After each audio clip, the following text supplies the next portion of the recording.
la sonorisation, mais ils vont être avec les casques Ah parce oui, que d'accord. c'était pas prévu. Donc du coup, Oui, pour vous rassurer. oui, d'accord. Alors, Monsieur Tom, il y a quelqu'un qui va vous présenter? Oui. Moi d'abord je vais faire une petite Mais introduction. avant vous, c'est vous qui faites l'introduction. Introduction de l'atelier. Alors tout moi ça. je vais vous faire un petit signe, je vais Oui. vous faire 10 secondes, Oui. 5 secondes, et à un moment je vous fais OK. Voilà, Voilà. vous donnez le feu vert. Et là ça veut dire que la caméra elle est large et qu'elle est prête, elle vient vous voir avant. Après, Ouais. je vais céder la parole à la dame. Là, Oui, mais elle va venir ici. Oui, Là. non, là, c'est elle qui va modérer, elle va dire la première présentation sur Très bien. musicale. Il va Parce appeler. qu'elle aussi elle a une présentation. Non, c'est pas elle. Ah, c'est c'est pas l'autre, elle. la C'est blanche. quelle dame qui va C'est elle qui a les chemises D'accord. en grenat. Ok, là. très bien. D'accord.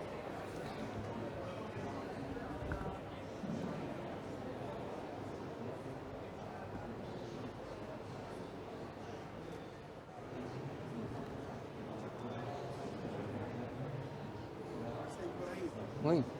أهلا وسهلا. أهلا وسهلا. كيفاش أنت غتبريزونتي؟ غتقعد. كاين 4 لي بريزونتاتور.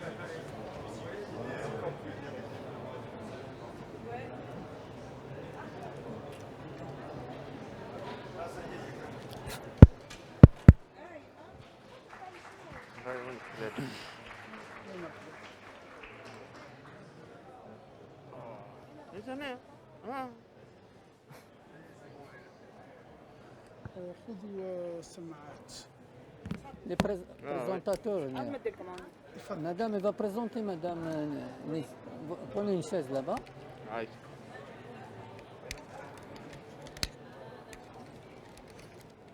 فوزية.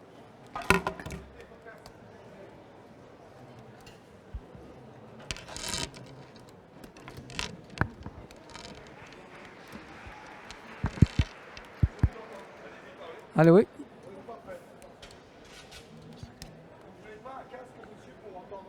Ah oui, oui. Parce que sinon vous n'allez pas l'entendre. Est-ce qu'on peut parler là? Non, il faut parler dans le micro. Ça par contre, oui, c'est que pour écouter et écouter les autres micros. Tu règles le volume ici. La chaîne, il y a une seule chaîne. Il y a une seule chaîne. Donc, c'est elle qui va lui donne la parole pour l'introduction. Et moi, je fais le message et Ils donnent la parole à c'est vous qui Non, bien entendu. Je suis sur monsieur et je viens sur on démarre, quand je donne le code départ, c'est lui qui démarre.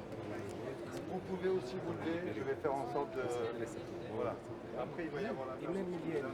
C'est elle qui va commencer. Elle est là, elle est là. Le 1, le 1. voilà, nouvelle conseillère. C'est elle qui va nous Ah, vous ne saviez pas? donner un mot, mais quand même. Qu'est-ce qui va introduire Imen? Parce que la dame, elle ne sait pas. C'est moi, c'est moi. Brahim, c'est Brahim. Ah d'accord, c'est lui qui va introduire Imen. Il va faire la modération entre les intervenants. Tout de suite, Là, vous allez introduire les... là, هو il va faire la bienvenue, etc. Très bien. Il va dire que Imen elle est avec nous, elle va faire un petit message à tout le monde. Et puis, on libère Imen et on te cède la commence parole. notre système.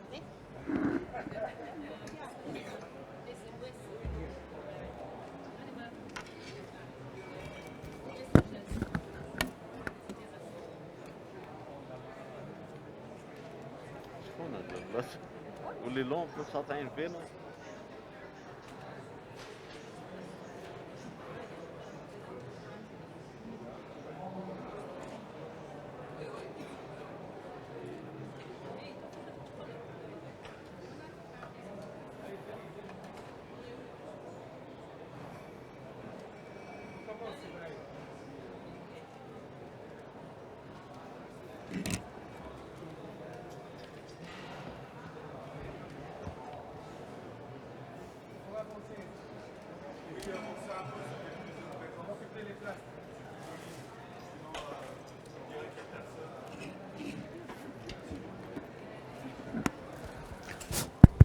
Bon, allô?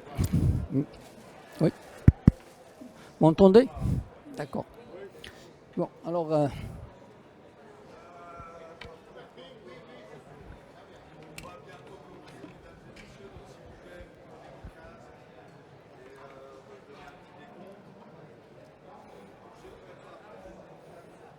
Alors, bonjour tout le monde. Ah oui, il va bien.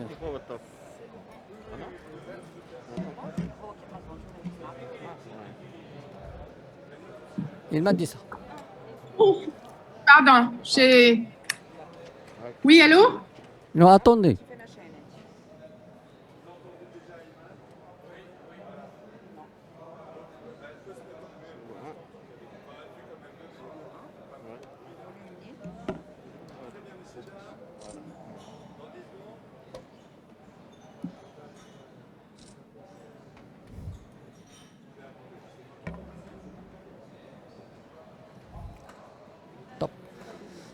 Bonsoir tout le monde, bienvenue dans ce stand Méditerranée Solutions.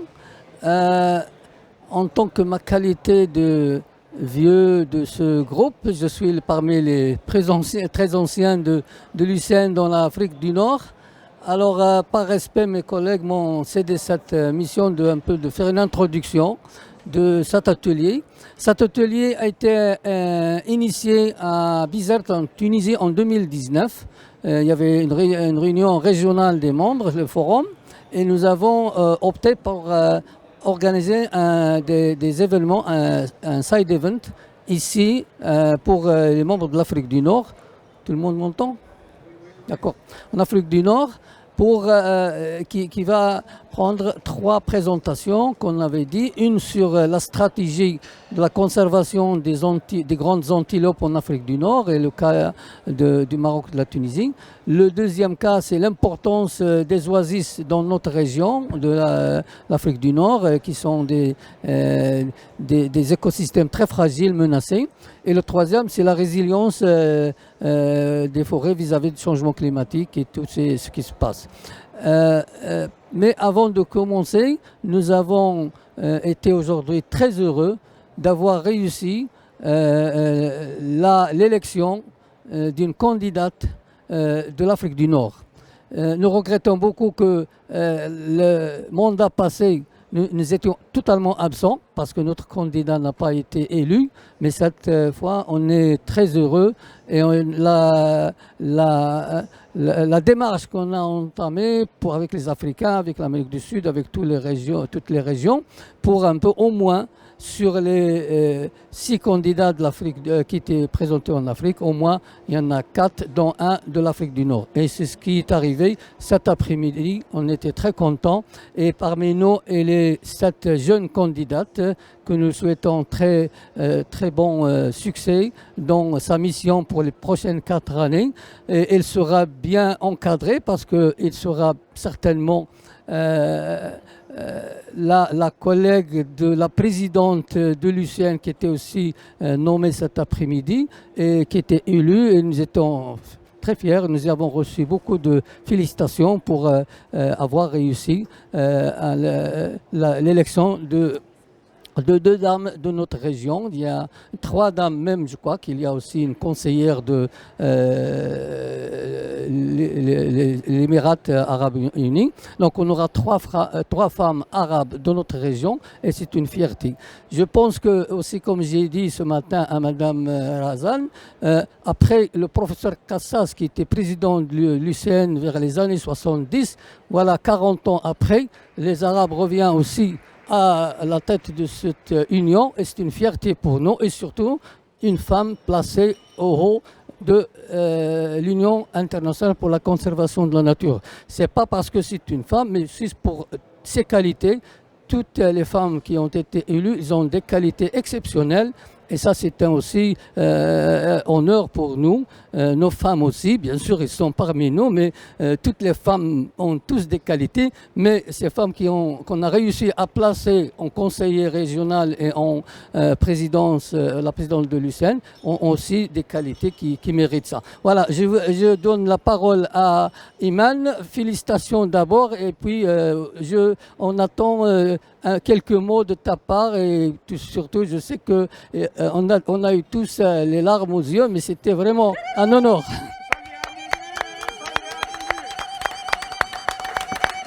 Merci Sibrahim, merci à tous, merci à toutes, merci au comité national tunisien pour m'avoir nominé et à tous les membres de l'Afrique du Nord pour m'avoir nominé aussi et soutenu la candidature. Vraiment, ça me fait chaud au cœur et ça me fait aussi plaisir de pouvoir avoir sécurisé ce poste pour l'Afrique du Nord parce que on en a besoin.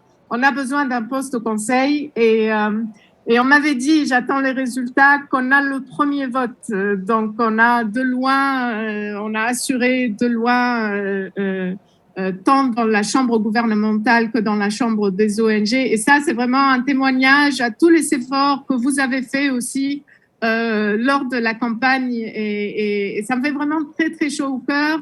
Ça me fait un peu de la peine que je ne sois pas avec vous à Marseille, mais bon, c'est les conditions qu'on a dans ce congrès. Mais je vous souhaite une bonne continuation.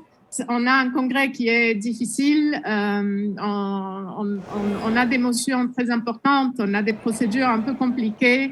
Et donc, le travail commence tout de suite. Hein. Je suis déjà encore avec des négociations pour essayer de finaliser certaines motions.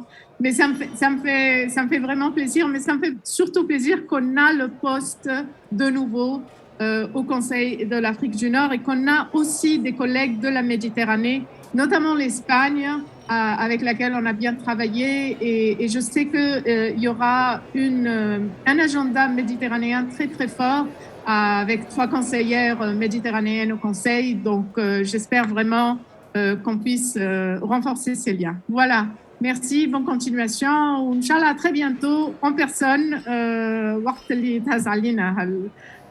Covid, Inch'Allah, à très très bientôt. Merci encore.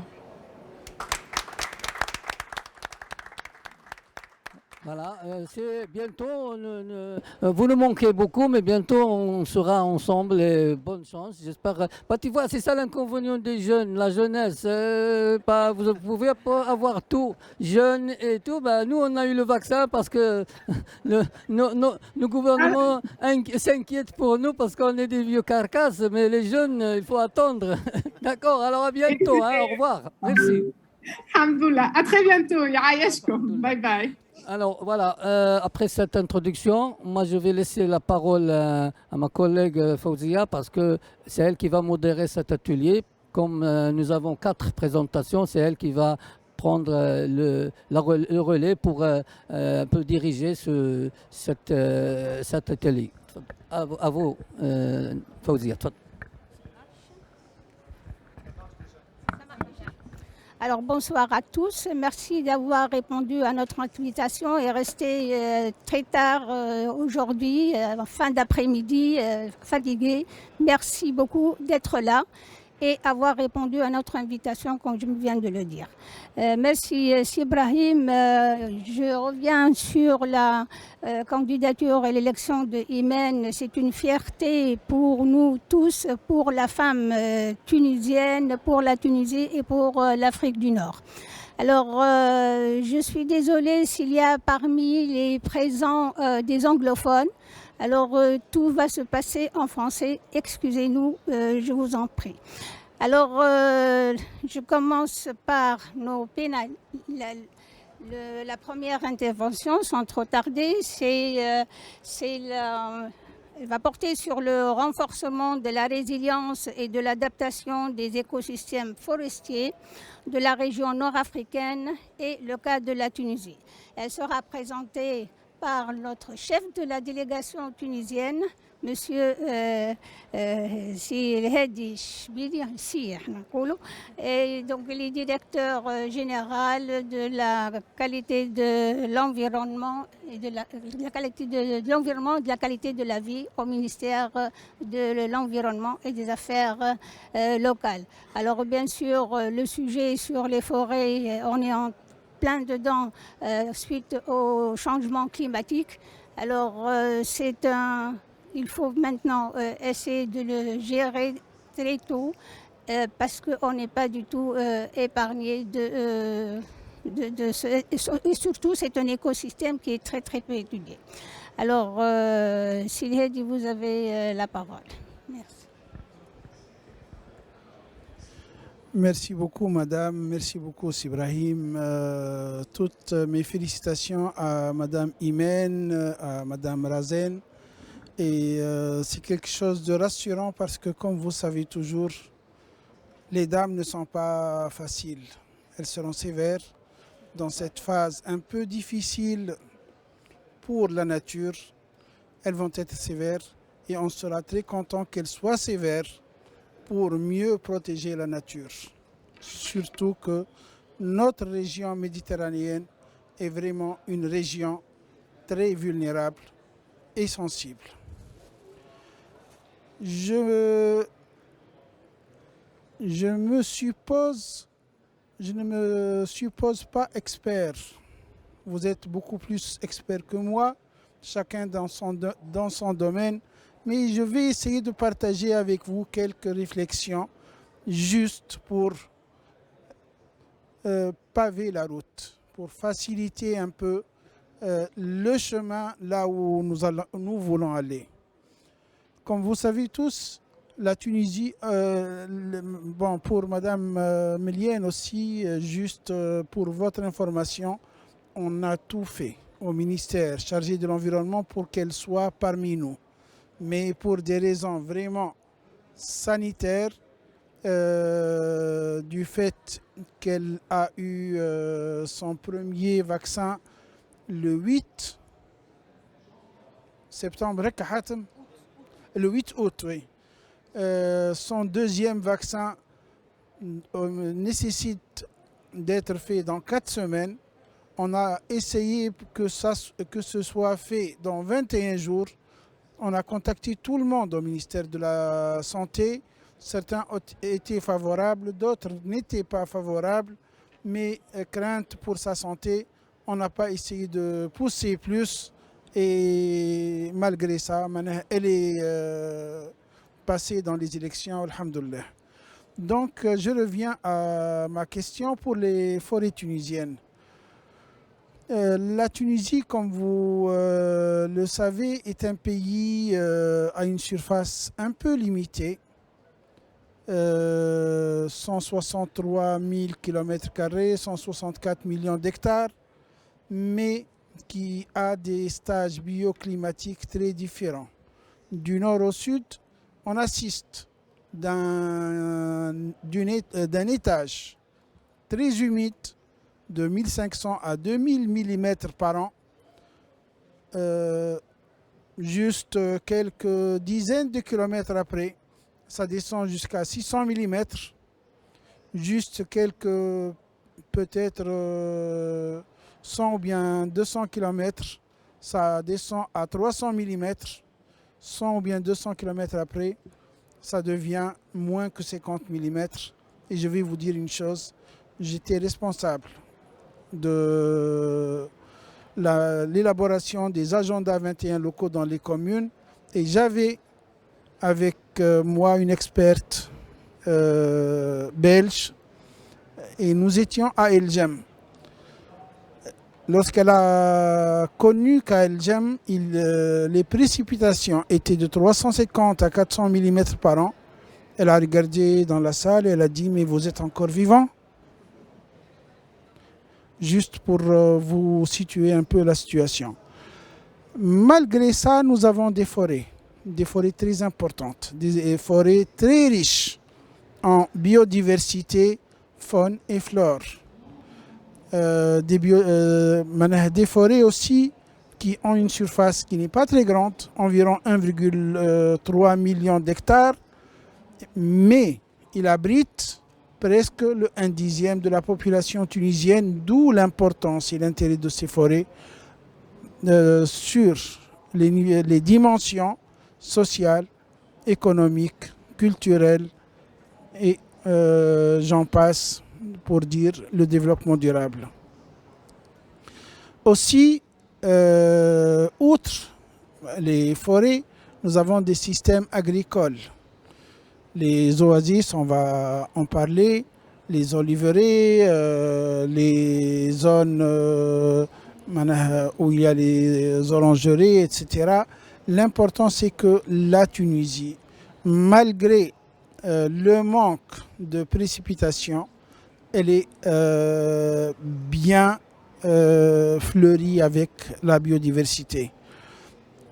Pour essayer d'être en mesure de protéger et de préserver cette richesse, la Tunisie, cette richesse qui est vraiment très vulnérable et qui devient de plus en plus vulnérable, la Tunisie a mis en place différentes stratégies pour s'occuper de ces questions. Une stratégie sur la biodiversité pour la période 2018-2030 alignée aux objectifs d'Aichi et à tout ce qui se passe à l'échelle internationale. Une stratégie pour la lutte contre la désertification et la lutte contre la dégradation des terres. On a eu, d'après les études, on s'attend à ce que 2,2 millions d'hectares soient dégradés, très dégradés en Tunisie. Une quantité qui va peser très fort si on n'arrive pas à mettre en place les moyens et les efforts qu'il faut. Une stratégie nationale sur les forêts suivie par le ministère chargé de l'agriculture et je dois vous rappeler que normalement le directeur général des forêts aurait été à ma place pour présenter cette présentation, mais pour des raisons qui ne dépendent pas de lui. À la dernière minute, il n'a pas pu venir, mais j'ai essayé d'être à sa place et j'espère que je serai à la hauteur de la présentation qui m'est demandée. Nous avons une stratégie nationale sur les changements climatiques avec une forte tendance sur l'adaptation. Et pour ce faire, il y a une stratégie sur l'adaptation, un plan d'action national d'adaptation. Et lorsqu'on parle d'adaptation, l'adaptation, ça concerne les écosystèmes et les ressources naturelles. Donc les forêts sont bien impliquées et intégrées dedans. Nous sommes en train d'engager 2 études aussi très importantes qui sont financées par l'AFD, qui sont en cours de mise en œuvre dans le cadre de la coopération avec WWF et l'OSS. La première sur la comptabilité écosystémique pour essayer de mesurer l'importance du capital naturel de ces éléments de ces éléments naturels et de suivre la tendance et peut-être de voir comment cette tendance a été durant les années passées et peut-être aussi comment on doit s'attendre dans la phase à venir. L'étude qui est en train d'être réalisée avec Biodev, avec WWF, concerne l'intégration de la biodiversité dans les secteurs économiques et certainement l'agriculture et tout ce qui est sécurité alimentaire, donc c'est plein dedans. Lorsqu'on parle forêt, c'est quoi forêt? Ce n'est pas un ensemble d'arbres, ce n'est pas un ensemble d'arbustes, ce sont des écosystèmes qui constituent un capital naturel, qui constituent un savoir-faire local, qui constituent une appropriation de la population, qui constituent des aspects culturels très importants qui fait que ces écosystèmes méritent tout l'intérêt qu'il faut. Pendant cette phase écoulée de société de consommation, si je peux dire, et de société qui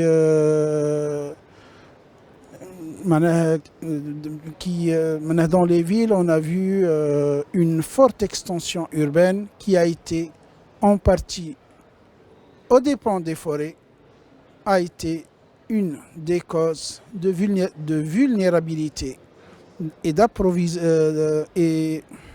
de rendre ces forêts beaucoup plus pauvres. D'autres causes sont très importantes et qui pèsent sur ces écosystèmes. Les feux, cette année, presque dans tous les pays de la Méditerranée, on a vécu des épisodes de forêt très répétitifs et alarmants en termes d'impact. On a aussi un surpâturage. On a aussi tout ce qui est changement climatique, les vagues de chaleur.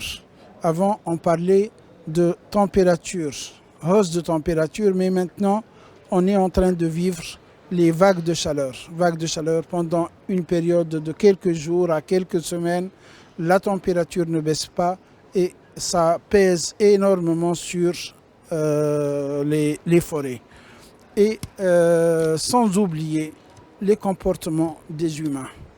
Ces comportements des personnes qui ne savent pas la valeur des valeurs et qui empiètent sur les forêts, et ça nécessite toute une nouvelle vision et toute une nouvelle action envers ces forêts.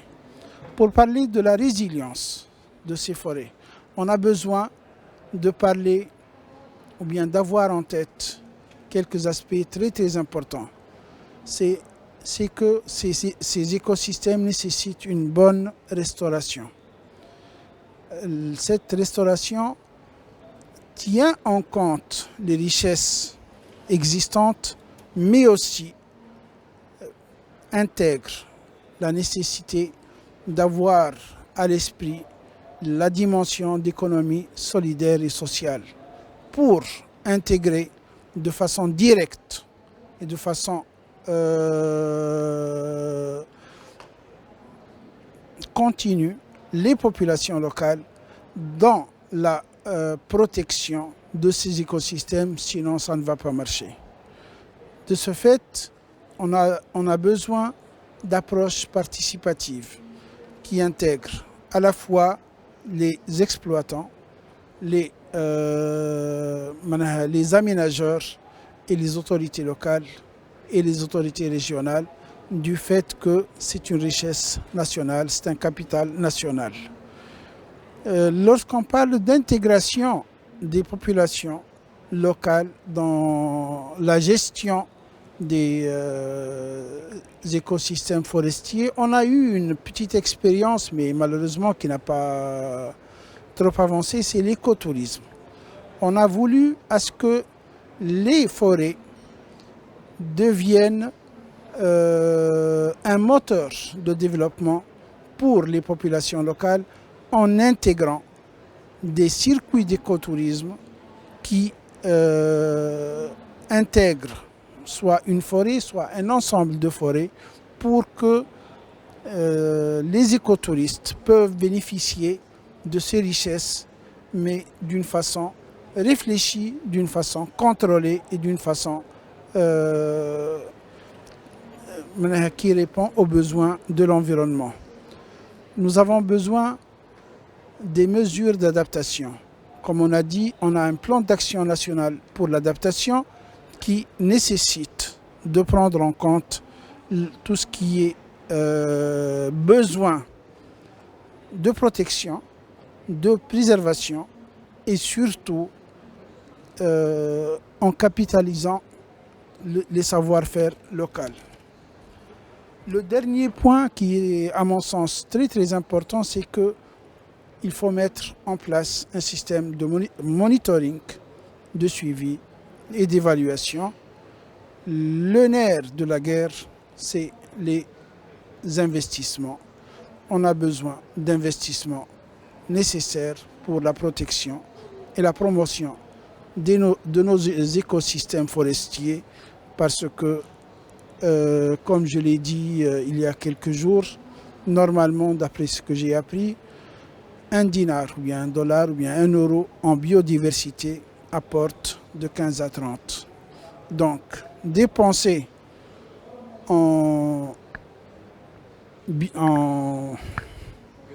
biodiversité, c'est un investissement et ce n'est pas une perte. Merci beaucoup pour votre attention. Merci beaucoup, Siledi, pour cette présentation, malgré le fait que les forêts émanent du ministère de l'Agriculture et que vous êtes de l'Environnement, mais vous avez tout dit en très peu de temps. Alors, je ne sais pas s'il y a des questions parmi les présents. Parce que dans le programme, c'était discussion. Si vous préférez qu'on continue, on discute par la suite. Non. Alors, si vous voulez, on peut continuer avec les autres panélistes. Alors, l'intervention, c'est l'importance de l'écosystème oasien dans la conservation de la biodiversité. Cas de la Tunisie. Il y a une présentation de monsieur. Là, c'est... Il y a l'Égypte, mais n'est pas là l'Égypte, je crois. Pardon. Il y a une présentation de sa part. Normalement, c'est présente générale. Il y a des cas, on donne l'Égypte, n'est pas là. Si là, vous traitez le cas de la Tunisie, parce qu'on a un programme. Moi, j'ai suivi le programme que j'ai eu entre les mains. Bon. Vous voulez commencer?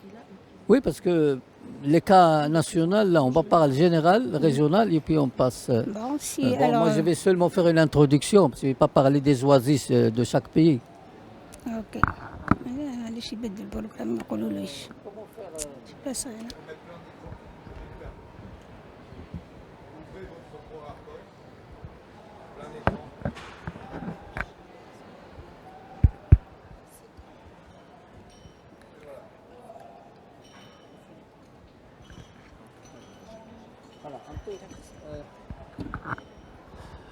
Voilà, un peu, comme j'ai dit,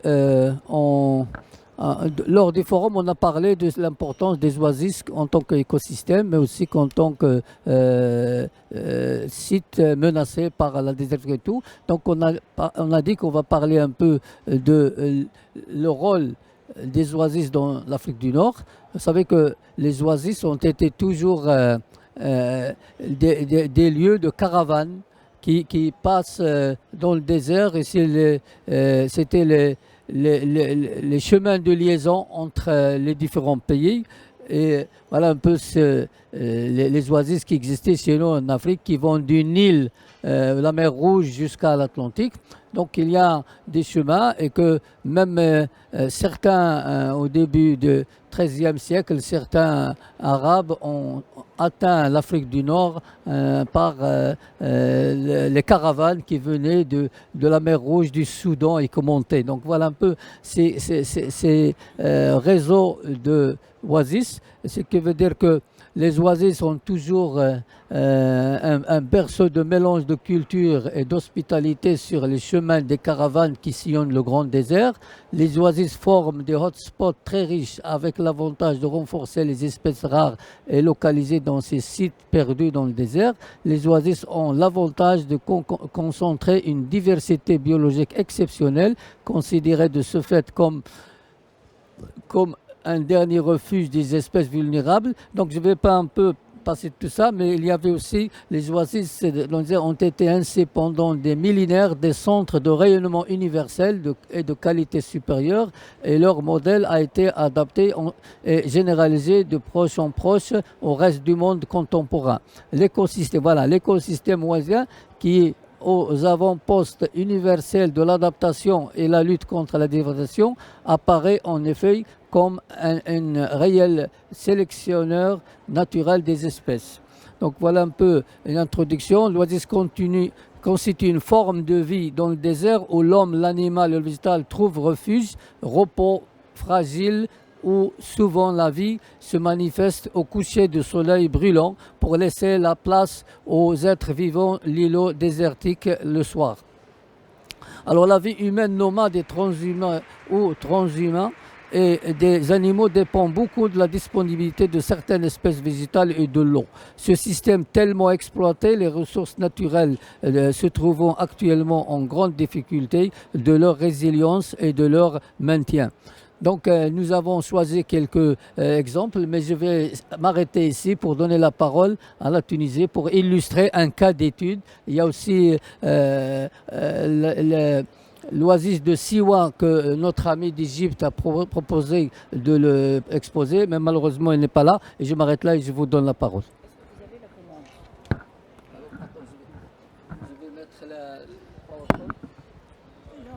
La présentation va être partagée entre Madame Samira Nafzi, qui est sous-directrice à l'Observatoire tunisien, dans le ministère de l'Observatoire de développement, l'OTED, et M. Hichem Zafzaf, le président de l'Association des Amis des Oiseaux. Donc vous avez un quart d'heure tous les deux. Bonsoir, merci beaucoup. Je vais commencer ma présentation par des remerciements.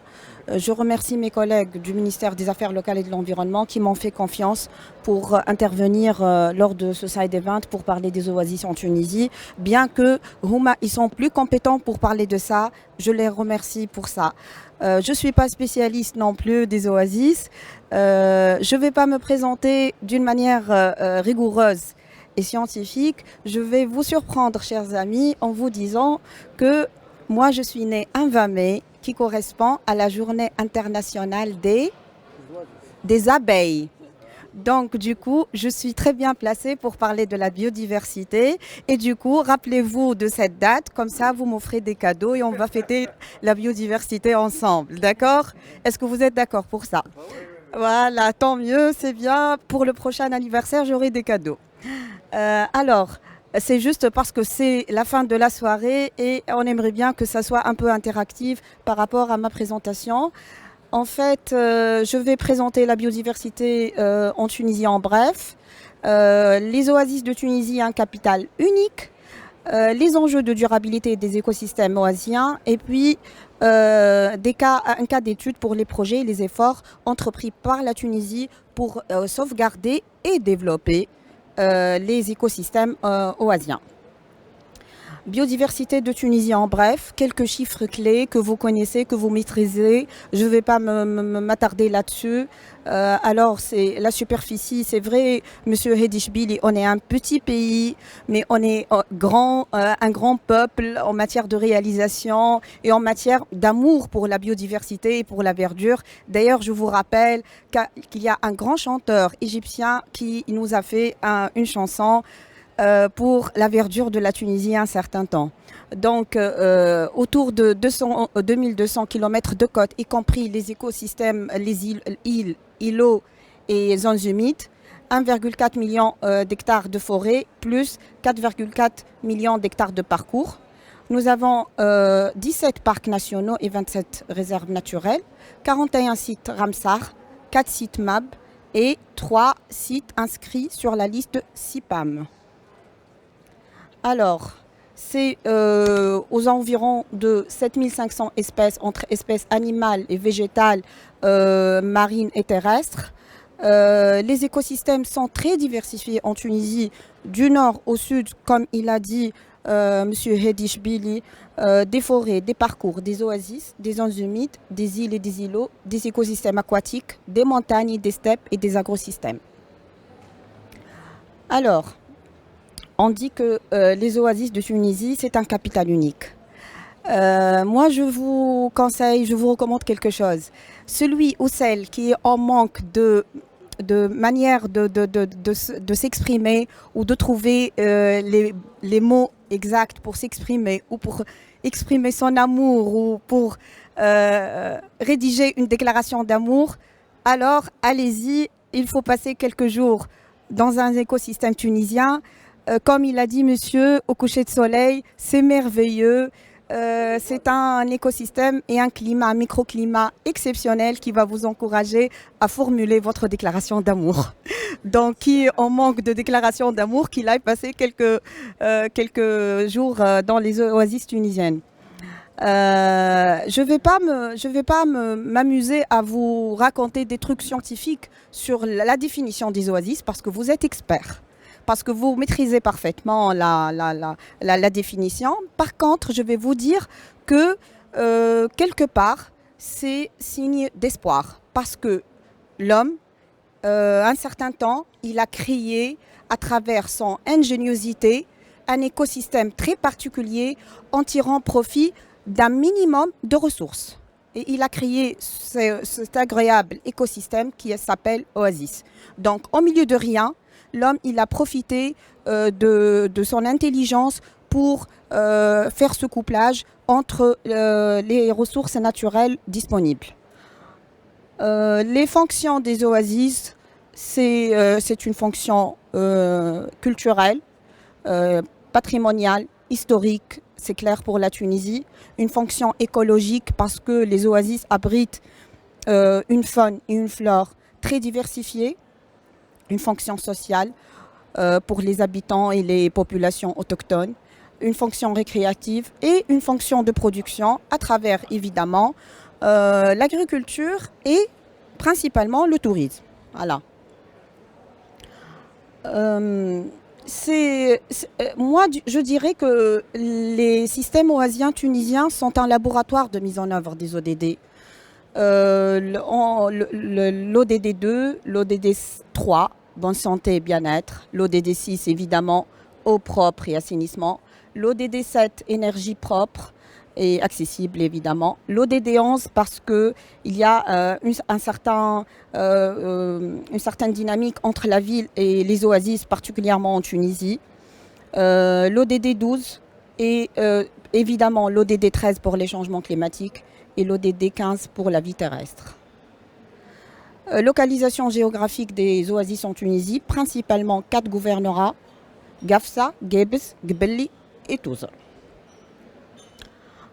Les oasis de Tunisie, c'est 41 000 hectares qui abritent pratiquement 1 million d'habitants. Alors, ce qui est distinct pour la Tunisie, c'est que nous avons 3 types d'oasis.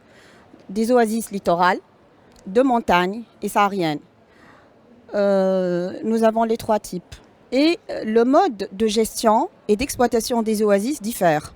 On a les oasis traditionnelles et les autres qui sont plutôt modernes dans le mode de fonctionnement, de gestion et d'exploitation des ressources. Alors, au niveau biodiversité, c'est une richesse, c'est un trésor, c'est clair. Au niveau des écosystèmes, des oasis littorales, de montagne, continentales, traditionnelles, modernes, à domination de palmiers. À l'échelle des espèces, on trouve de nombreuses espèces cultivées et d'autres. On trouve par exemple le henné qui est spécifique aux oasis de Tunisie et le tabac également. Bien sûr, il y a au niveau intraspécifique plus de 300 cultivars de palmiers, des cultivars de grenadiers, etc. Je ne vais pas m'atteler là-dessus, mais c'est juste pour vous dire que c'est un refuge pour la biodiversité en Tunisie. Alors, je ne vais pas m'amuser à vous raconter des choses sur les animaux, les végétaux qui se trouvent dans nos oasis. Par contre, par la suite, mon collègue Si Hicham Azaf va parler des oiseaux. Et puisque c'est un lieu romantique, c'est normal qu'on parle d'oiseaux. Hein. Voilà. Donc, la Tunisie, c'est 50% de l'effectif mondial de Deglet Noura. Il faut être fier de ça.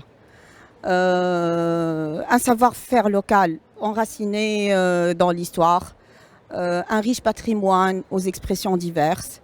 Déjà, dès que vous arrivez à Gafsa, après Kerouan, après le gouvernorat de Kerouan, vous commencez déjà à sentir la différence et le changement des écosystèmes et le changement des habitudes déjà.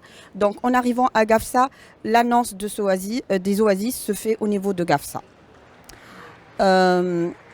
J'ai oublié de vous dire que des poètes et des écrivains trouvent refuge dans les oasis pour contempler la nature à l'origine de leur créativité. Ils sont là, ils écrivent des poèmes, des livres, de très belles choses sont rédigées dans les oasis. D'ailleurs, pour votre information, il y a un événement ou un festival en relation avec la spiritualité qui se passe à l'oasis de Nafta tous les ans et qui accueille des gens de tout genre, de tout le monde qui viennent juste pour la méditation et la spiritualité.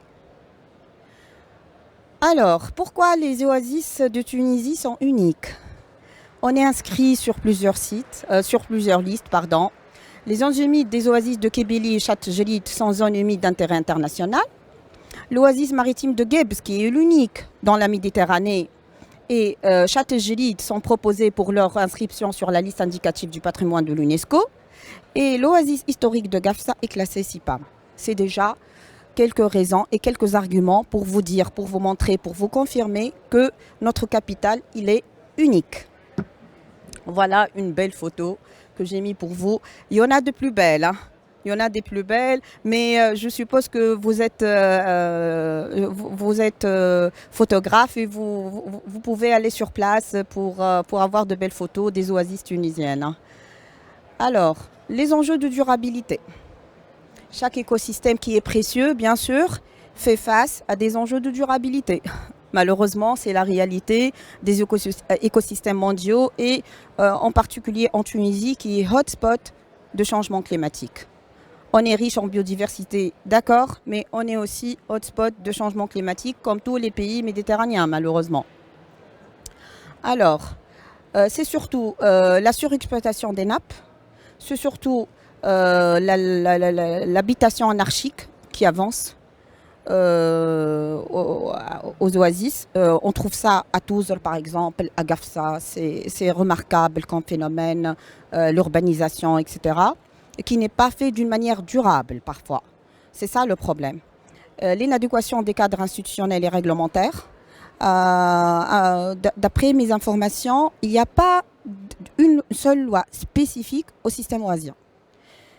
C'est considéré comme des écosystèmes ordinaires.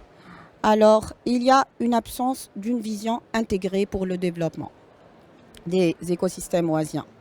On a des projections récentes de l'Institut national de la météorologie pour les changements climatiques.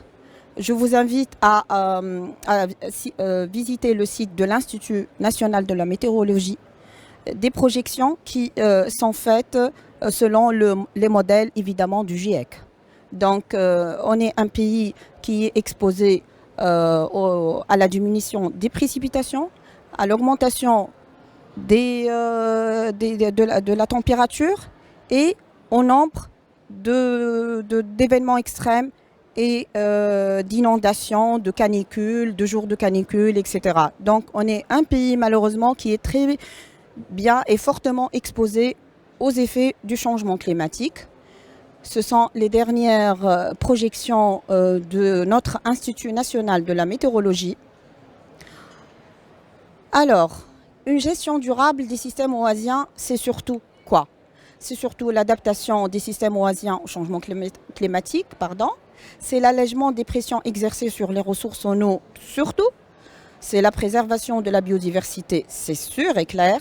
C'est la protection de l'environnement. Et là, je fais différence parce qu'on parle d'un problème d'assainissement, on parle d'un problème de déchets, les déchets plastiques, les déchets issus de l'activité agricole. Il y a un vrai problème de protection de l'environnement. Et évidemment, on parle de la préservation des terres agricoles et l'aménagement urbain adéquat. Et là, il y a un problème d'hydromorphie, de drainage, d'un manque de drainage, etc. Donc, du coup, il faut travailler sur ces différents aspects. J'ouvre une parenthèse pour vous dire que j'ai oublié de vous informer que nous avons depuis le XIIIe siècle le plus grand savant en matière de gestion des eaux et de partage des eaux dans les oasis qui s'appelle Ibn Shabbat. Donc si vous voulez bien, vous pouvez vous informer sur Internet par rapport au savant Ibn Shabbat qui a travaillé depuis le IIIe siècle sur le partage des eaux dans les oasis. et le partage équitable surtout des eaux dans les oasis. Donc du coup, je ferme cette parenthèse pour revenir à la gestion durable des systèmes oasiens. Ce n'est pas uniquement la gestion durable des ressources naturelles, c'est aussi la réduction du chômage, c'est également l'amélioration du fonctionnement des groupements agricoles, c'est surtout l'amélioration de la performance du tourisme, secteur principal dans les oasis de Tunisie. C'est le développement d'autres filières de l'agriculture et l'amélioration des chaînes de valeur, les sous-produits des dattes par exemple, etc. Et c'est surtout la diversification des sources de revenus en fonction des saisons. Parce qu'en dehors de saison des dattes, il y a des problèmes, il y a de sérieux problèmes, les gens sont au chômage. Alors, durabilité des oasis tunisiennes, c'est clair. Je suppose que vous défendez tous la conservation, mais nous, en tant qu'acteurs de développement, on défend la conservation et le développement. On ne parle plus de conservation fondamentale, disons. Donc, du coup, les acteurs. Alors là, les acteurs, ils sont multiples au niveau des oasis. Ce sont les institutions de l'État. Ce sont les ONG, surtout, qui se trouvent sur place. Ce sont les populations locales qui sont sur place et qui œuvrent pour le développement et la conservation également. Les bailleurs de fonds qui appuient les projets sur place et les chercheurs et scientifiques, bien sûr, Madame Chalfi, on ne les oublie pas. Donc, du coup, vous voyez dans un écosystème assez particulier comment il y a une grande dynamique pour la conservation et le développement des systèmes oasiens. On a commencé à travailler fort sur les oasis. Personnellement, j'étais impliquée un peu dans une étude de gestion durable des systèmes oasiens faite en 2010 avec l'appui de la GIZ. Puis, il y a eu la charte nationale, je ne sais pas si vous vous rappelez, ils sont partis au Parlement, ils ont vu avec les parlementaires dans le temps, etc. Et beaucoup de monde a signé la charte nationale de conservation des oasis, c'était en 2013. Et puis, il y a un projet de gestion durable des écosystèmes oasiens en Tunisie qui est considéré aujourd'hui comme une success story en matière de gestion durable des oasis et sur lequel on va bâtir pour un autre projet. Peut-être que si Hedi Chbili tout à l'heure pourra nous renseigner davantage sur ce nouveau projet pour les oasis. Donc du coup, comme vous voyez, vous trouverez une panoplie de publications sur les oasis en Tunisie. Alors, l'étude de gestion durable des oasis dont je vous ai parlé. Il y a aussi une initiative de la FAO avec une association locale. Ils ont réalisé une étude sur les CIPAM des oasis de Gafsa. Il y a aussi évidemment tous les produits issus du projet mis en œuvre par notre ministère des Affaires locales et de l'Environnement. Bien sûr, c'est un financement FEM. Pour la gestion durable des oasis, alors on a produit un atlas, on a produit une stratégie de gestion durable des oasis traditionnelles et on a produit un plan d'action que vous voyez ici dans l'écran. Des données, Madame Chalfi déjà me dit qu'il n'y a plus le temps. Il y a plein de données sur le projet dans la présentation si vous voulez bien. Sinon, il y a tous les produits, il y a toutes les informations sur le site du ministère de l'Environnement pour le projet gestion durable des oasis. Voilà les oasis qui ont été concernés, des sites pilotes, etc. Donc les objectifs généraux, rapidement, c'est améliorer la gestion durable des ressources naturelles et promouvoir la diversification des modes et des moyens de subsistance dans les oasis ciblées. En fait, il y a eu toute une approche participative et de concertation. Et il y a des mécanismes de concertation locaux qui ont été créés au niveau de chaque oasis qui a fait l'objet de sites pilotes. Voilà, rapidement. Il y a deux genres de projets, deux sortes de projets. Il y a des projets de gestion durable des ressources naturelles. Il y a d'autres projets en relation avec la diversification des sources de revenus et la multiplication des activités économiques. Voilà. Au niveau du projet, je ne vais pas m'attarder parce que ces quelques photos-là de mon collègue si Mohamed Zmelli, qui est point focal national des changements climatiques et qui était le coordinateur national du projet que je salue depuis Marseille parce que j'ai pris quelques photos des réunions qu'il a réalisées dans le cadre du projet. L'aspect genre est aussi présent. Voilà, l'aspect genre et le développement des activités artisanales au niveau des oasis. Comme je vous ai dit, il y a la planification, il y a l'appui aux événements de culture, etc. C'est très diversifié, les actions du projet. Il y a beaucoup de résultats. Vous pouvez vous informer, soit auprès de mon collègue, c'est Mohamed Zmelli, soit sur le site du ministère de l'Environnement. Rapidement, je passe, comme je vous ai dit, il y a deux aspects.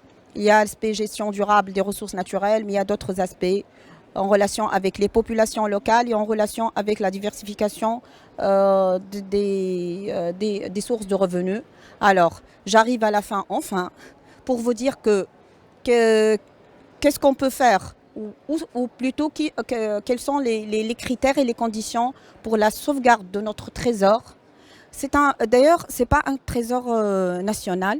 C'est un patrimoine international et mondial. Là, il faut le dire. Parce que moi, quand je pense aux océans, on n'a pas d'océan en Tunisie. C'est ça? Mais je pense quand même à la protection et la préservation et toute activité ou action en rapport ou liée à la protection des océans, je suis partante. Donc du coup, même si on n'a pas d'oasis dans un pays ou autre, il faut s'engager, que tout le monde s'engage pour les oasis parce que c'est un capital naturel unique qu'on ne veut pas perdre. Alors, les conditions, d'après moi, je pense que c'est une population locale ou un peuple autochtone, comme vous le voyez, épanoui parce que les gens des oasis, ils vous disent, on est d'accord, on est prêt à préserver la biodiversité et l'écosystème oasien. Mais en contrepartie, on aimerait bien avoir une vie normale, on a des enfants à l'école, on aimerait bien se marier, avoir des enfants, voyager, etc. Donc, du coup, il faut penser à l'épanouissement économique et social des populations autochtones et du peuple et des habitants des oasis. Déjà de une, ça, pour moi, c'est la première condition. La deuxième condition, c'est des décideurs et politiciens convaincus. Déjà, que c'est un capital. Moi, je suppose que dans ce forum, tout le monde est convaincu. Mais bon, après, sur le terrain, par rapport au niveau national, il faut convaincre chaque fois tous les décideurs qui passent, qui sont là, que c'est un patrimoine à préserver indépendamment des agendas politiques. Ça, c'est clair. Donc, des acteurs de développement engagés et unis parce qu'on trouve des actions et des actions éparpillées. Il faut s'unir pour la sauvegarde des oasis.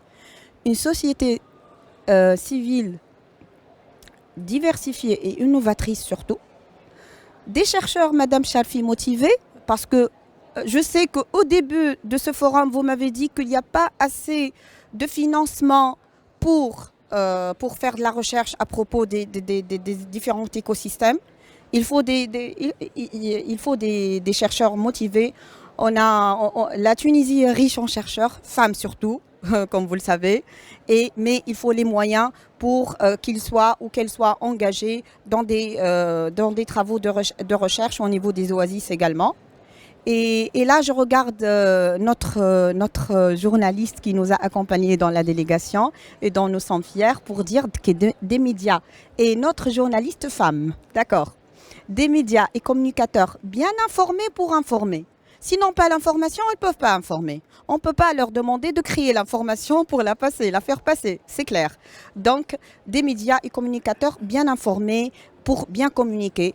Et enfin, mon dernier message, c'est une mobilisation internationale et une coopération effective. Voilà. Donc, je remercie tout le monde. Je remercie le projet Biodev parce qu'il a soutenu ma participation à ce congrès. Voilà. Merci à vous.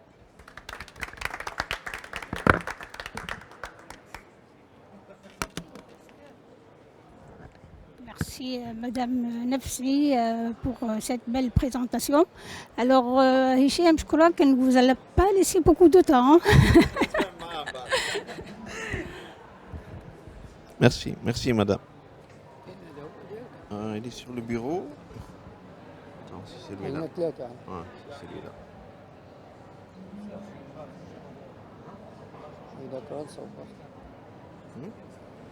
C'est bon? C'est ça le truc? Ok. Bon, bonjour à tous. Moi, je m'appelle Zefzef Hichem. Je fais partie de l'association Les Aimants des Oiseaux. Madame Sarf, elle ne s'est pas trompée. J'étais le président de cette association, mais actuellement, c'est Hedi Aïssa qui est le président de l'association. Elle est là, elle est là, hein, elle est là. Bon, moi, je vais vous parler d'un autre aspect des oasis, l'aspect sur la spécialité qu'on connaît au niveau de l'association Les Amis des Oiseaux, c'est l'avifaune.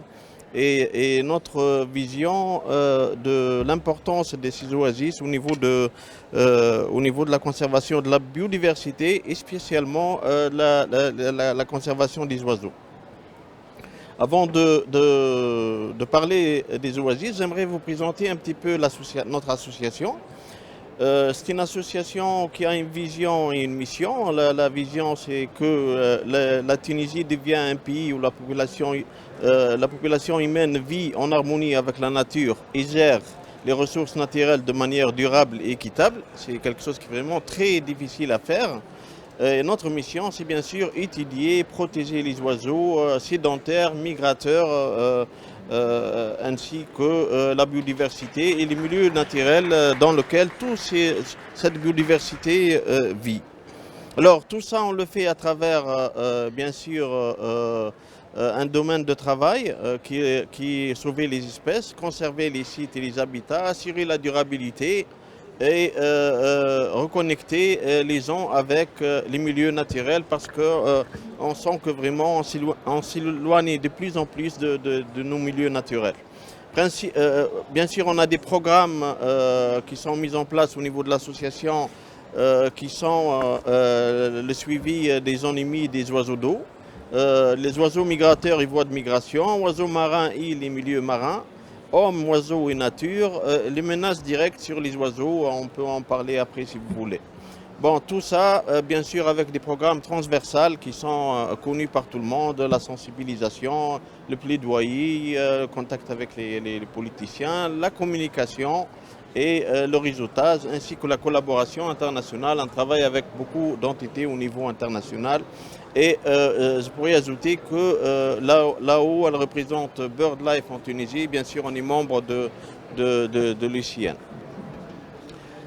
Je vais zapper cette diapo. Je vais juste ajouter deux éléments que je n'ai pas entendus dans les présentations de mes collègues. C'est qu'on remarque très facilement que pour la culture au niveau des oasis, elle est peut-être dans toute l'Afrique du Nord, elle est à 3 étages.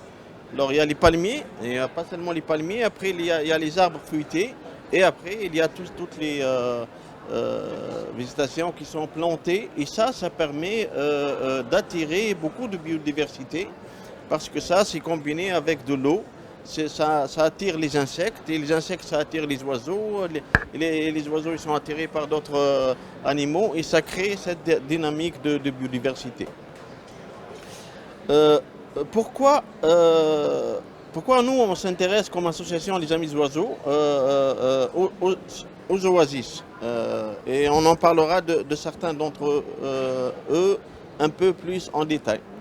Parce que la Tunisie se trouve dans une des 3 voies de migration qui lie l'Afrique à l'Europe.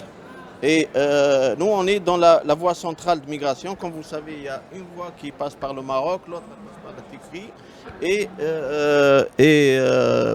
Et nous, on se trouve dans la voie centrale de migration.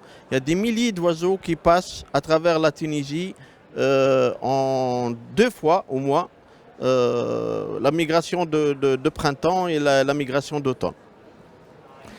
La deuxième raison, si on regarde un petit peu les statistiques sur les statuts des oiseaux qu'on a en Tunisie, on a presque un peu plus que 400 espèces.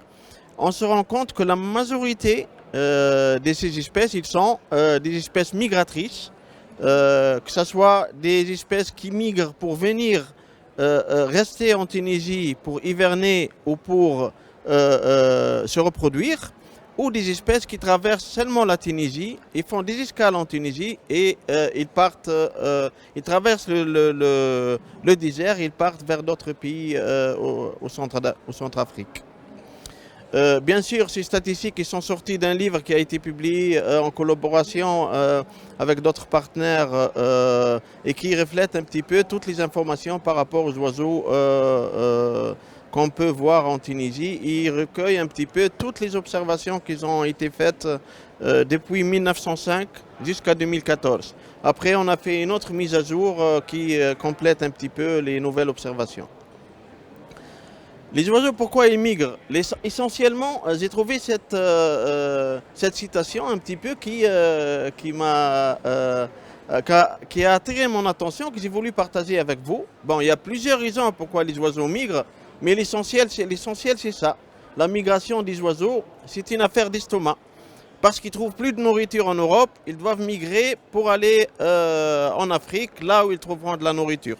C'est-à-dire, on partage une population d'oiseaux entre l'Europe et l'Afrique, et il faut la protéger de deux côtés si on veut protéger cette partie de la biodiversité qui sont les oiseaux. Bien sûr, ils ne trouvent plus de nourriture parce que ça devient froid en Europe, parce que les lacs ils deviennent gelés, parce que les insectes ils diminuent, ainsi de suite, ainsi de suite. Alors, cette diapo, elle reflète un petit peu le rôle et l'importance des oasis pour les oiseaux. C'est un petit peu tout ce qui a été dit par Madame Nefzi tout à l'heure. Les oasis, ce sont des habitats pour les espèces désertiques et semi-désertiques. Ce sont des refuges pour les espèces désertiques lorsque les conditions sont extrêmes. Beaucoup de chaleur, des tempêtes de sable, ainsi de suite, ainsi de suite. Ce sont surtout des sites d'escale pour la migration transsaharienne. Beaucoup d'oiseaux arrivent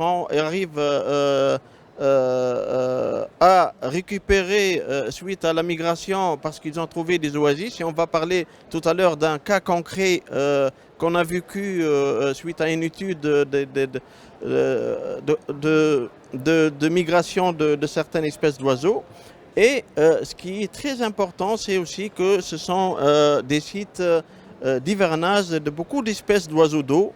Et ça, c'est un phénomène qui n'est pas très connu autour des oasis, qu'il y a vraiment beaucoup d'oiseaux d'eau qui viennent de l'Europe, ils migrent et ils passent l'hiver au niveau des oasis.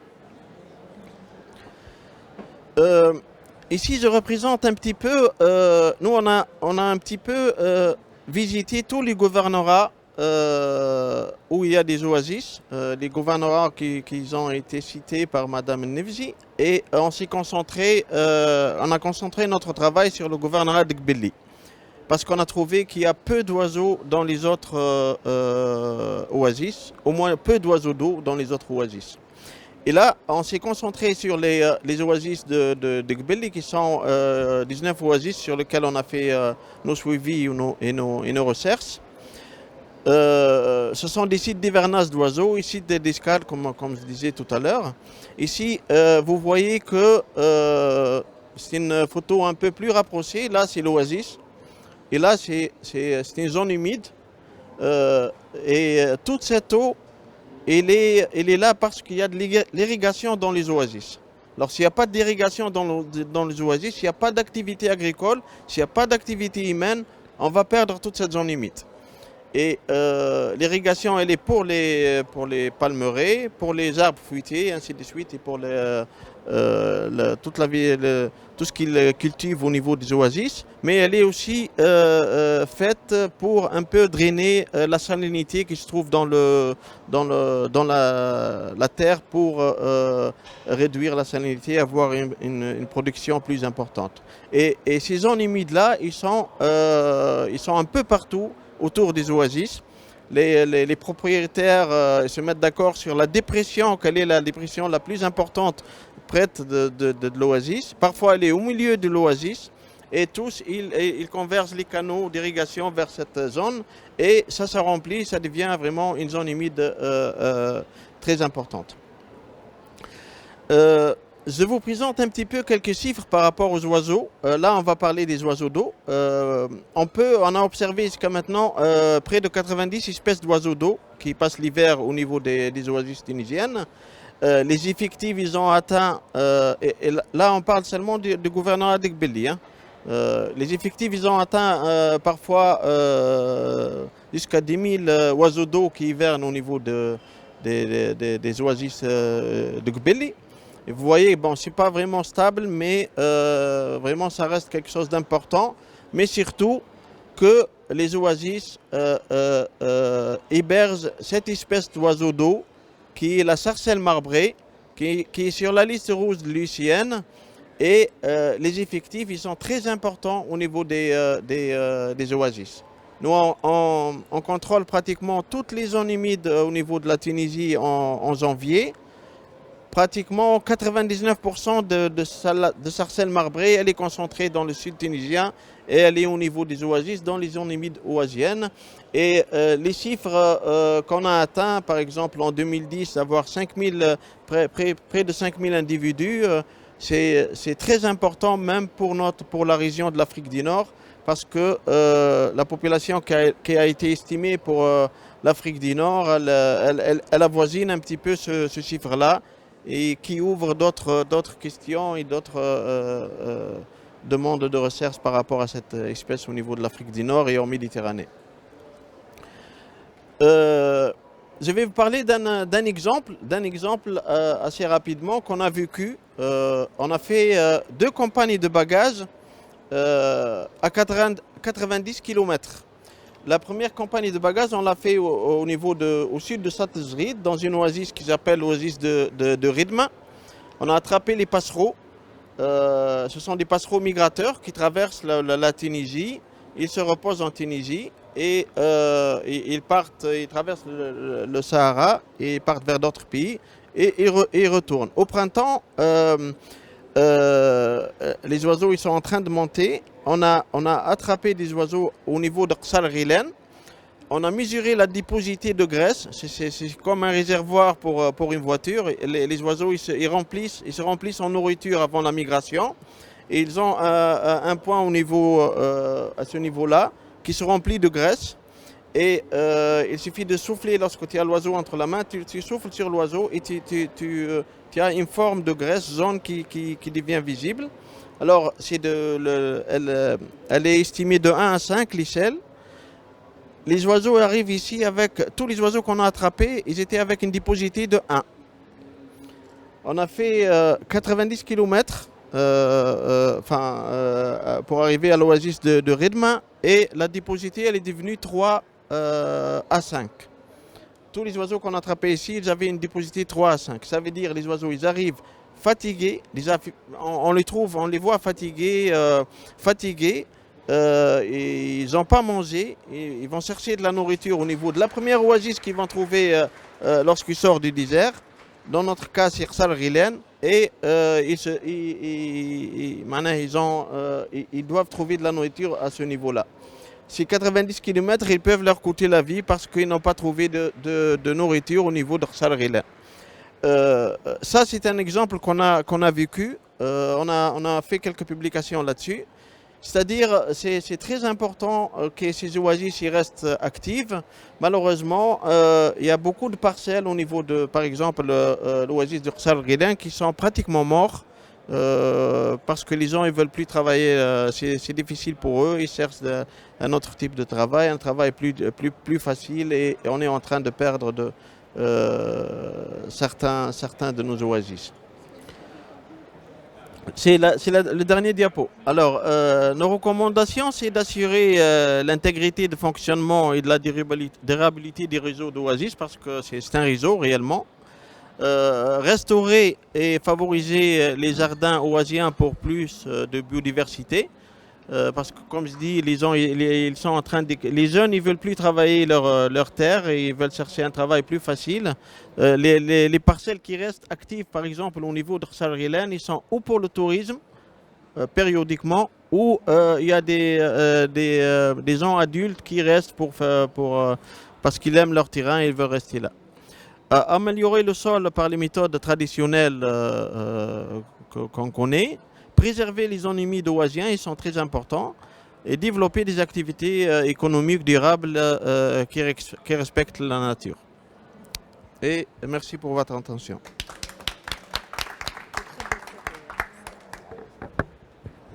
Merci Hichem pour cette présentation et puis pour la belle diversité des oiseaux. On est déjà très en retard, vous avez pris beaucoup de temps et maintenant on passe la parole à Sibrahim Hadden qui est... Non, vous avez pris un petit peu de temps au départ. Maintenant, vous avez les 3 quarts d'heure donc, pour présenter. Bon, je présente M. Hadden, vous le connaissez, je crois que Rani Al-Tarif, il est président du Comité national marocain et coordinateur de l'Afrique du Nord. Voilà. Et vous, le président, je l'ai déjà dit. Et donc vous avez la parole, monsieur. Merci, ma collègue Faouzia. J'espère que j'ai encore un peu de temps, mais je vais un peu parler d'une expérience au Maroc sur la stratégie de la conservation des grandes ungulées. Ce projet a commencé déjà au début des années 80 avec la coopération espagnole, surtout avec Almeria, le centre saharien, de la faune saharienne de Almeria, qui nous a, à l'époque, dans le cadre de la coopération, surtout que nous, on réclamait que les espèces qui étaient au Sahara, au sud du Sahara, l'Ayoun, ont été rapatriées par l'Espagne à Almeria, et que ces espèces font partie du patrimoine du Sahara et que c'est pas raisonnable de les transférer de l'Ayoun à Almeria. Et dans le cadre de la coopération à l'époque, avant même l'existence du bureau de Malaga, nous avons réussi à avoir avec le directeur du centre saharien d'Almeria quelques espèces, surtout les gazelles d'Amamor. Nous avons reçu peut-être 2 mâles et 3 femelles. Et après, par la coopération à l'époque aussi de GIZ, nous avons eu par le zoo de München, de Munich, 2 mâles et une femelle pour faire un peu 4 couples. Et nous avons mis ça dans une réserve. Après, on a reçu, dans le cadre toujours de la coopération, des zoos anglais, de la Société zoologique de Londres, les Adax et les Oryx. Et puis, on a développé une stratégie en captivité. Et finalement, après, moi, comme je dis toujours, je suis une vieille carcasse des années 80 quand j'ai commencé ce projet. J'étais, disons, à l'inauguration de remettre ces animaux dans la nature et j'ai dit que vraiment c'est un honneur pour moi et que Dieu m'a préservé la vie jusqu'à ce que je vois le résultat d'un travail que j'ai commencé vers les années 86. Finalement, en captivité, nous avons une bonne population d'Adax, d'Oryx et de gazelles d'Amamor et que cette stratégie qui était commencée déjà en 2005 jusqu'à 2014, comme vous voyez, et puis en 2014-2024, c'est un programme qui est maintenant étalé sur les zones sud du Maroc, de la frontière algérienne jusqu'à l'Atlantique. Donc je vais un peu, c'est mon collègue Zouher qui n'a pas pu, Amaous, qui n'a pas pu venir à cause du Covid, mais qui m'a un peu chargé de présenter cette stratégie au nom du Maroc dans cet événement. Donc un peu le Maroc, voilà un peu ce qu'il y a. Il y a un système national d'air protégé. Nous avons 10 parcs nationaux, mais nous avons 156 sites d'intérêt biologique qui sont identifiés. Et il y a aussi la stratégie de la conservation et utilisation rationnelle des zones humides qui rentre dans cette stratégie et la gestion de la faune sauvage. Alors, bien sûr, comme j'ai dit, sur le réseau des aires protégées, il y a 154 sites, mais aussi les 10 parcs et les 38 sites Ramsar. Les aires protégées représentent 9% de la superficie des écosystèmes, sont les OICM, là, les OCM qui sont, si on peut ajouter ça, qui existent encore. Et voilà un peu avec, à l'époque, on pensait à atteindre l'objectif 11 de Aichi, et nous avons un peu développé cette stratégie pour un peu inclure aussi les OICM. Alors voilà un peu la restitution des écosystèmes, restauration des habits, et puis suivi, évaluation et la recherche scientifique, comme ma collègue qui a parlé de la recherche, très importante. On appelle toujours les chercheurs à faire plus de travail sur le terrain que dans les laboratoires.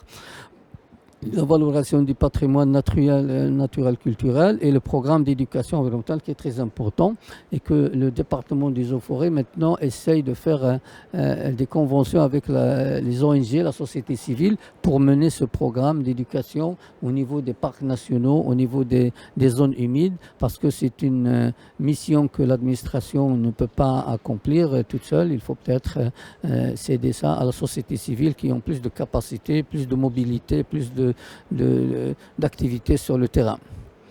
Alors voilà un peu l'action de la mise, il est basé sur 5 axes. Et le premier axe, c'est la conservation et la réhabilitation des espèces, des espèces et des espaces. L'espace et l'espèce, c'est pas la même chose. La deuxième, c'est le plan d'action intégré de la restauration des zones humides prioritaires parce qu'au Maroc, nous avons 300 zones humides et seulement 38 ont été classées Ramsar, mais il reste encore beaucoup de travail à faire pour les autres zones humides qui sont de l'Atlantique ou la Méditerranée jusqu'à la limite du Sahara qui existe encore dans cette zone. Puis il y a, bien comme j'ai dit, une stratégie de communication, d'éducation, sensibilisation et surtout la participation des acteurs sociaux. Les acteurs sociaux, et puis le renforcement du mécanisme de recherche et de suivi, et puis la valorisation des services écosystémiques, qui c'est très important actuellement. C'est une notion qu'il faut que le Maroc développe maintenant avec tous les départements pour un peu évaluer tous les services écosystémiques, que ce soit les rivières, les barrages, la montagne, la forêt, les zones humides, tout ça. Ils ont un service écosystémique qu'ils fournissent à la population locale et qu'il faut préserver. Donc voilà un peu les espèces qu'on a pour le moment. Il y en a, vous voyez tout dans la liste, et toutes ces espèces entrent dans la stratégie nationale de conservation. Il y a les 6 espèces d'antilopes CMS qui sont des antilopes migratrices comme l'oryx, la dax, les gazelles, 3 espèces de gazelles, cuvier, d'Amamour et d'Orcas.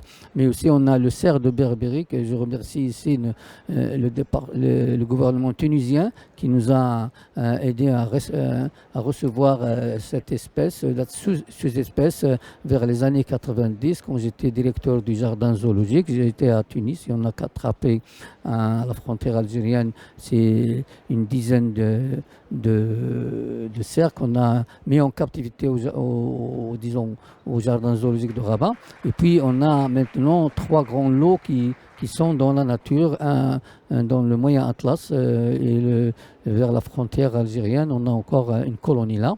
Puis il y a le mouflon à manchette et les autres espèces ne rentrent pas dans ce domaine parce qu'il y a le singe magot, les ibis chauves. On a aussi un élevage très important d'autruches à cou rouge qu'on a reçu de Niger et que pour le moment il y a une population qui dépasse les centaines en captivité. Donc on commence un peu à les relâcher dans la nature. Le problème là, je vais parler de ça plus tard. Alors voilà un peu les grandes espèces que j'ai dit qu'on a fait un peu dans le Maroc. Donc il y a d'abord la stratégie nationale s'inscrit dans le cadre des recommandations des conventions internationales, surtout CMS et CBD.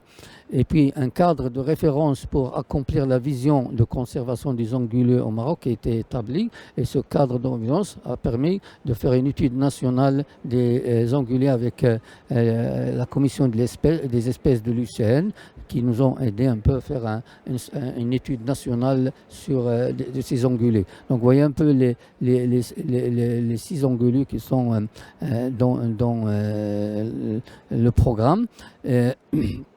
Historiquement, ils étaient autochtones au Maroc au début du siècle dernier, jusqu'aux années 60, quand les Espagnols ont quitté le Sahara marocain. Ils ont existé après, mais les traces ont disparu parce que, comme vous le savez, il y avait une guerre terrible dans cette zone et que les militaires, que ce soit des deux côtés, ne ratent pas la bonne viande fraîche au lieu de manger des conserves et des boîtes gelées. Donc, c'est que le massacre a été aussi fait entre 75 et 82 parce qu'il y avait beaucoup de militaires qui se baladaient dans cette zone et personne ne contrôle ce qu'ils font. Donc, il y a aussi établir un état des lieux des populations sauvages. Nous avons un peu établi cet lieu. Donc il y a les deux espèces qui existent encore dans la zone, c'est le mouflon à manchette et la gazelle cuvier.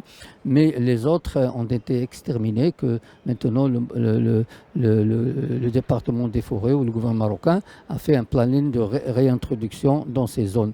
Donc il y a aussi identifié les espèces prioritaires pour chaque région, parce qu'on a étudié dans cette étude nationale, chaque région, parce que il y a le sud-est, le sud-ouest, le nord-est et tout ça dans ces zones. Et on a étudié pour savoir quelle espèce est prioritaire dans chaque zone ou chaque région, et avec disons, le milieu qui convient. Et puis on a défini une stratégie nationale de conservation sur les ongulés, donc la stratégie que nous sommes en train d'exposer. Et puis il y a un repeuplement progressif des habitats restaurés et sécurisés. Voilà, sécuriser, c'est le problème, parce que il y a toujours un problème dans ces zones-là, même s'il n'y a pas il n'y a pas de militaires, il n'y a rien, mais il y a encore des mines qui ont été laissées par les troupes qui étaient là, que ce soit marocains ou algériens, ou de l'autre côté de la frontière. Ils laissent un peu des mines, et ces mines causent encore des dégâts, que ce soit le troupeau domestique comme les chameaux, les dromadaires qui se baladent dans sa zone, ou bien les antilopes ou les autres animaux qui se baladent dans cette zone. Il y a encore un risque.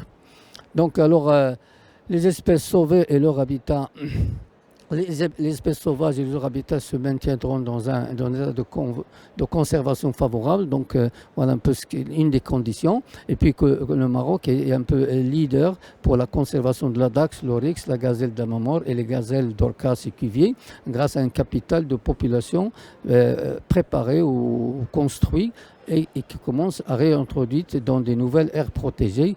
Nous avons à peu près, comme j'ai dit, presque un millier de ces espèces, c'est tout confondu. Je crois que la Dax, il y a quelque chose comme 280, les Oryx, quelque chose comme 400. Les mouflons, bon, on n'en parle pas parce que le mouflon existe toujours aussi bien en captivité que dans la nature. La gazelle d'Amamor, il doit y avoir quelques 200. Et la gazelle cuvier, il doit y avoir quelques 150. Donc il y a un capital qui était fourni. Et la stratégie prévoit de ne pas mettre tous les, comme on dit dans l'adage, les œufs dans le même panier. Donc même dans la nature, on met des petits groupes entre, comme j'ai dit, l'Est, l'Ouest, mais aussi on a gardé un capital en captivité qui permet un peu la reproduction et le renouvellement du cheptel. Donc un stock d'animaux captifs élevé aux normes internationales et connecté avec la population sauvage qu'on va voir sur la nature. Donc toutes ces espèces, le stock est actuellement satisfaisant et même encourageant. C'est pour ça que le gouvernement a décidé de prélever un nombre qu'on met dans la nature. Nous avons eu malheureusement une mauvaise expérience au sud de Dakhla, dans la zone du Sahara marocain, vers la frontière mauritanienne. Nous avons relâché 25 d'Amamor avec l'aide de Almeria toujours, et nous avons mis des colliers, mais malheureusement au bout de 6 mois, 20 de ces espèces ont disparu, et puis 6 mois plus tard, il reste un émetteur seul de signal, et puis quand les spécialistes ou l'équipe technicienne est partie à la recherche de ce signal, parce qu'ils ont constaté par satellite que Ce signal est fixe, il ne bouge pas. Et c'était un peu inquiété. Pourquoi il ne bouge pas? Pourquoi? Puis ils sont partis pour détecter.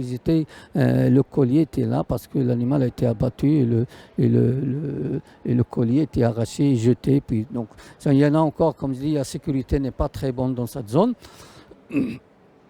Alors, les objectifs de la stratégie, c'est maintenir, renforcer les populations sauvages des gazelles, cuviers, d'orcas et mouflons à manchette, entamer des programmes de lâcher dans la nature des espèces. Nous avons identifié, vous avez les points verts, c'est des zones où on peut, il y a soit les zones enclos, parce que dans certaines zones, on met des enclos pour limiter le déplacement des animaux, mais aussi dans certaines, on peut laisser les animaux en liberté. Donc il y a la réintroduction des espèces éteintes comme la dax, l'oryx, la gazelle d'Amamor, le cerf de Berbérie. Ça marche très bien parce qu'il est dans le milieu forestier au niveau de Moyen Atlas et qu'il est, il est presque protégé par son milieu naturel. C'est pas comme dans le désert où il y a les 4x4 qui se déplacent à grande vitesse et que les animaux sont des fois essoufflés par la course, par la voiture des 4x4. La gazelle, l'autruche à cou rouge aussi donne de bons résultats parce qu'il n'est pas lâché complètement dans la nature, mais il est placé dans des enclos. Le renforcement des espèces existantes, nous avons, comme j'ai dit, 2 espèces qui existent encore dans la nature. La gazelle d'Orcas, il y en a à peu près 2500. Les mouflons, il y a à peu près 1200 qui sont encore dans la nature. Et ces espèces sont existantes, mais il faut peut-être, on veut les renforcer par d'autres lâchés, mais pas dans le même coin, parce que on ne veut pas introduire des maladies ou qui soient affectées. Donc on relâche dans des sites similaires, mais très loin pour multiplier un peu les populations dans la nature. Alors cette stratégie aussi répond à un développement de partenariat au niveau régional pour la conservation de la faune saharienne. Puis aussi, il y a le brassage génétique des populations entre les populations inter-sites, là où il y en a, s'il y a un déplacement. Et il y a un échange d'expertise avec les. Alors, donc, voilà, puisqu'il y a pour les populations sauvages, il faut maintenir des populations sauvages de gazelles d'orcas, de gazelles de cuvier, de mouflons à manchette et restaurer leur habitat. Les populations captives et semi-captives, comme je dis, il y a 26 enclos des 7 espèces ongulées sauvages et un enclos à l'autruche à cou rouge. Le stock important des antilopes et de l'autruche, ça permet un peu de construire un capital formé par ces espèces. Il y a un programme de réintroduction, comme j'ai dit, établissement des groupes fondateurs des Adax, Oryx et Damamor dans des régions d'acclimatation. Et voilà, vous voyez un peu Birgendo, c'est juste à la frontière de Mauritanie, Algérie, Sahara du Maroc. Donc c'est la réserve de faune Safia. C'est là où les animaux ont été réintroduits. Ils sont bien surveillés. Il y a aussi des établissements dans d'autres coins.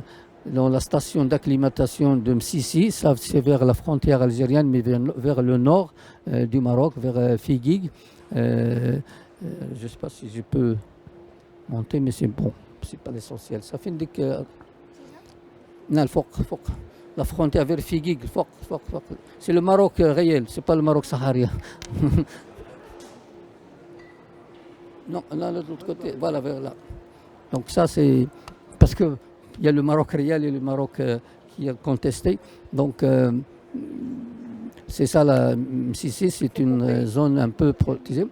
Et, bon, maintenant, je passe un peu à la programme 2015-2024. Il y a les axes développés dans le plan d'action par espèce. Donc, chaque espèce, il y a un plan de gestion semi-captive, une gestion de population sauvage, une surveillance et lutte contre le braconnage qui est important, réintroduction des espèces éteintes, sensibilisation pour la protection de la faune, valorisation par le tourisme. On vous a aussi parlé aussi de la valorisation par l'écotourisme et tout ça, juste pas. Et voilà un peu le défi qu'il y a, je parle un peu des défis parce qu'il y a trop de pâturage, concurrence pour le pâturage dans ces zones-là, que ce soit les moutons, les chèvres, les dromadaires. Et vous voyez un peu en haut à gauche, c'est le troupeau de gazelles dama qu'on a lâché vers Birgandouz dans la diapositive en haut, la photo en haut à gauche, on voit les gazelles d'Amamo. C'est vraiment un très joli troupeau. S'il reste là, ça va vraiment donner un espoir de constituer une population sauvage. Alors, qu'est-ce qu'il y a un peu? Il y a là un peu la Dax, l'Oryx, la gazelle cuvier, l'Oryx à la gazelle d'Ama. Alors, les menaces, voilà un peu ce qu'il y a. Il y a d'abord les menaces par la dégradation du milieu.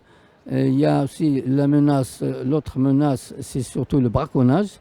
Et surtout le développement des armes à feu, des voitures à 4x4, l'accessibilité par des routes, parce que le développement local nécessite des infrastructures dans des routes pour que le passage.